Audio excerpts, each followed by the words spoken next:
In this video, you will learn how you can fix TikTok Shop product not showing. Check eligibility requirements. Ensure your TikTok account meets the TikTok Shop eligibility rules. This could be available in certain countries, a verified account or business registration if it is required.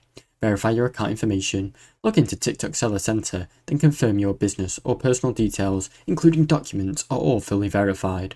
Check product approval status. Sometimes products don't show up as they're pending approval or were rejected.